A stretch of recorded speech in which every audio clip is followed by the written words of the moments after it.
Aujourd'hui, nous allons parler de l'armée pour battle la plus mystérieuse et certainement la plus rare. Cet épisode est dédié à tous les adorateurs d'Ashut, car en effet aujourd'hui, je vais vous parler des nains du chaos.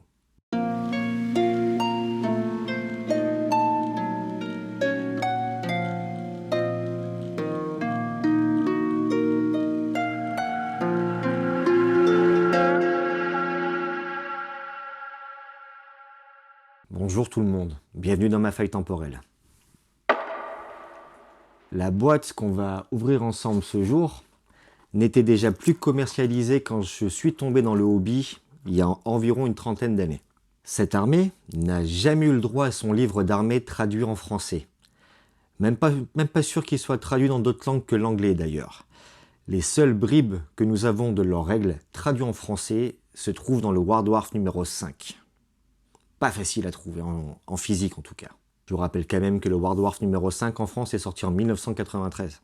Vous l'avez compris, cet épisode va être un concentré de petites raretés, une vraie dinguerie. On va commencer tout de suite avec quelques pages et quelques images.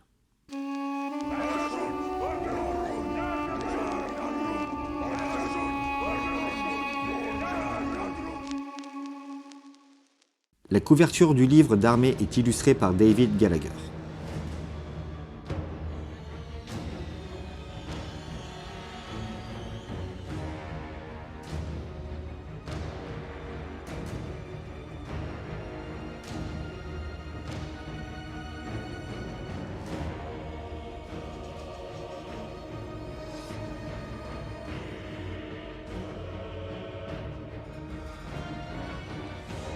À l'intérieur, pour débuter, une illustration de John Blanc sur toute une page. Magnifique. Les autres illustrations en noir et blanc sont l'œuvre de Mark Gibbons.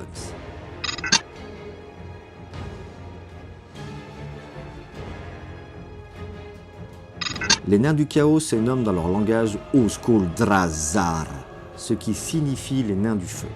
Ils sont originaires des terres sombres à l'est du vieux monde, vénérant Ashut, un dieu mineur du chaos qu'ils appellent le père des ténèbres.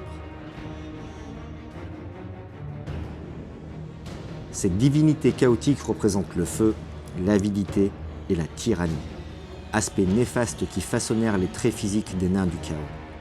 Ne reniant pas leurs aptitudes à l'ingénierie, ils construisirent des machines de guerre effroyables et s'entourent d'hobgoblins des montagnes chevaucheurs de loups et de mercenaires orques.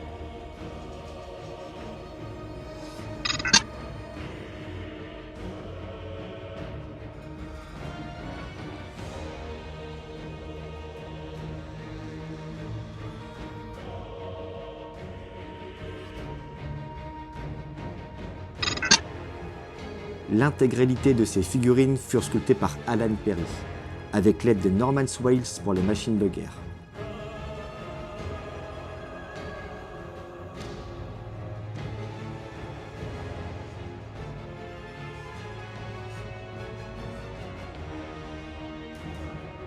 Ici, l'ensemble des bannières dorsales de cette armée à photocopier avant de parer nos généraux.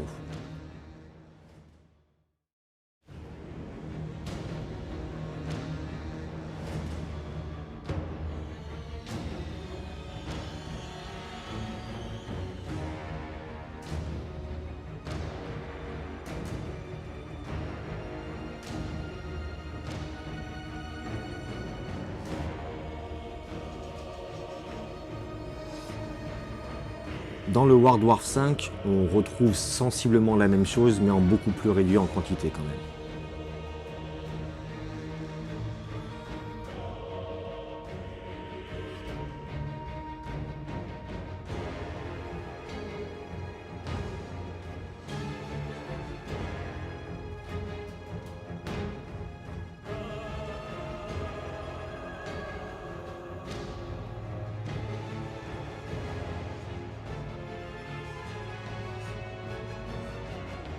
Une page consacrée au lamassu que nous allons ouvrir dans un moment, monté par un artisan sorcier démoniaque.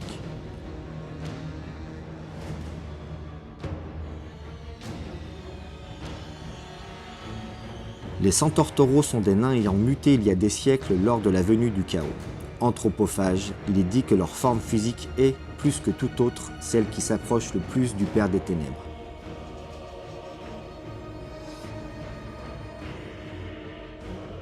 Ce magazine se termine par la mise en couleur de l'équipe Heavy Metal des Hobgoblins, des Orques Sauvages, ainsi que des cartes de sort des Nains du Chaos.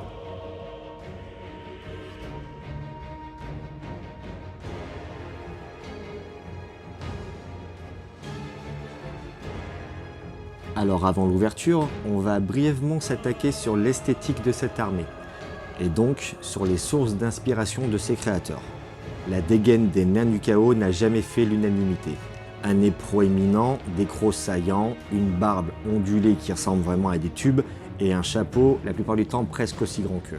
Cette armée ne plaît pas à tout le monde, certes, mais c'est aussi ce qui fait son charme de nos jours. Actuellement, elle reste quand même encore un peu jouée par certains adorateurs de Blood Bowl.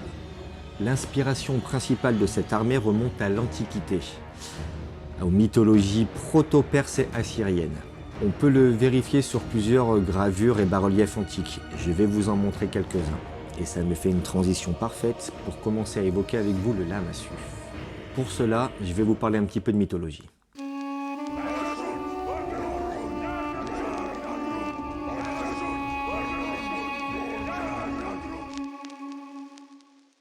Dans la mythologie mésopotamienne et particulièrement proto-assyrienne, les lamassus sont des taureaux androcéphales colossaux possédant d'immenses ailes d'aigle. Ils étaient généralement placés de manière privilégiée au niveau de portes d'édifices, temples ou palais, dont ils servaient de défense magique. Ils combinent à la fois la force du taureau, la rapidité de l'oiseau et l'intelligence de l'homme. Ces créatures possèdent parfois 5 pattes, de sorte que, vues de l'avant, elles semblent à l'arrêt, et dès qu'on se rapproche de côté, elles semblent se mouvoir pour combattre l'intrus. La ceinture ornementée représente leur pouvoir, la barbe bouclée huilée représente la noblesse, quant au chapeau cornu, il symbolise leur ascendance divine. Au sens large, le lamassu est un être protecteur qui peut aussi bien être associé à une personne, servant alors de sorte d'ange gardien, d'escorte protégeant contre les ennemis et les forces maléfiques, ou apportant la chance, protégeant la personne dans son sommeil, aussi bien qu'à un bâtiment, en particulier à son entrée, mais aussi dans certains cas des villes entières, des pays ou encore même des personnages divins.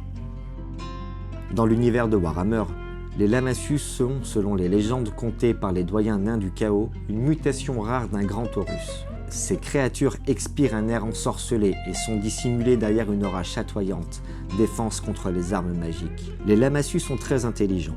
Manipulant les vents de magie, ils peuvent charmer de puissantes créatures, tels que Vuivre, Pégase ou encore Griffon. Il arrive parfois qu'un artisan sorcier démoniaque nain du chaos soit assez fou et puissant pour dompter un lamassu comme monture. Duo maléfique que nous allons libérer de sa boîte ce jour. Eh bien, découvrons ensemble ces figurines de plus près.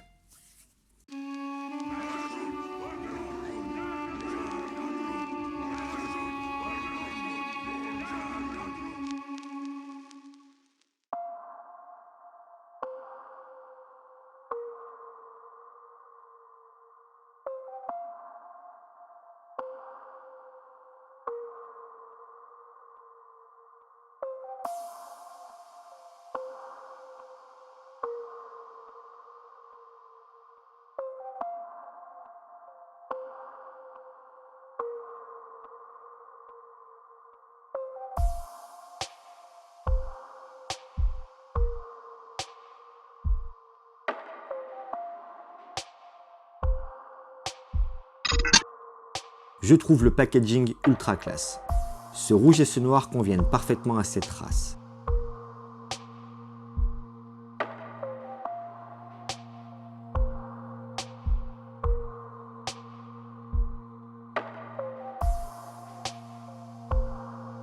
Les bannières dorsales à photocopier se retrouvent à peindre sur l'envers de la boîte.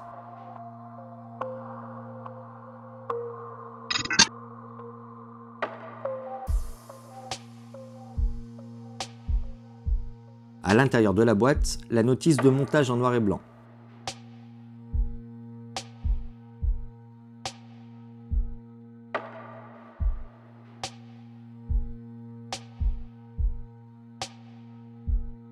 Et un dépliant publicitaire en couleur.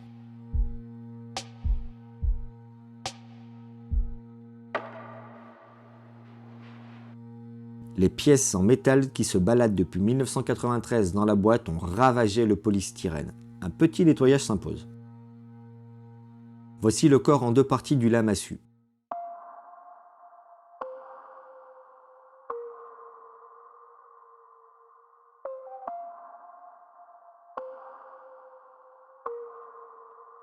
Sa paire d'ailes,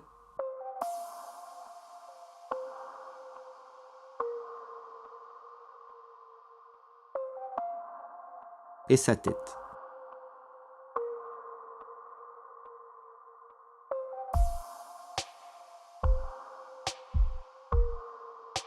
L'artisan sorcier démoniaque ayant dompté cette terrible créature.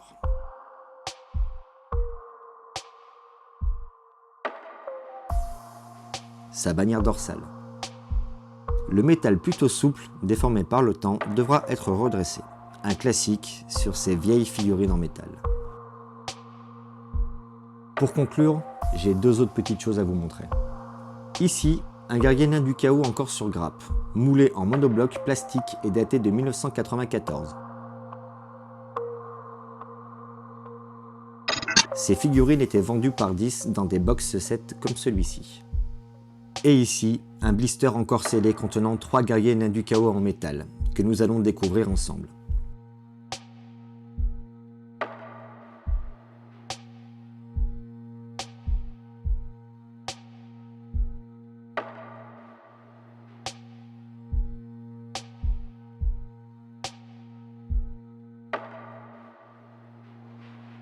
Les 3 socles ainsi que les 3 boucliers en plastique.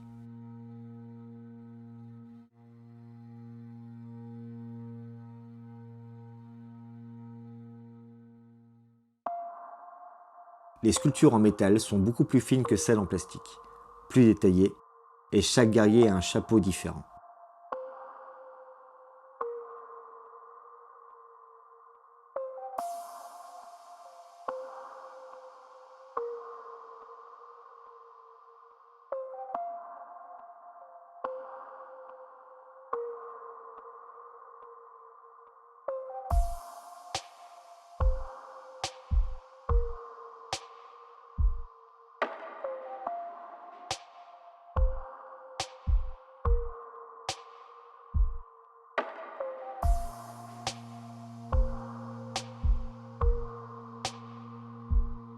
Cet épisode rétro unboxing un peu plus étoffé qu'à l'accoutumée est maintenant terminé. N'oubliez pas de vous abonner si vous ne voulez pas rater la peinture de ces figurines. Il ne me reste plus qu'à vous souhaiter de bonnes parties, de belles peintures et à bientôt pour une future vidéo.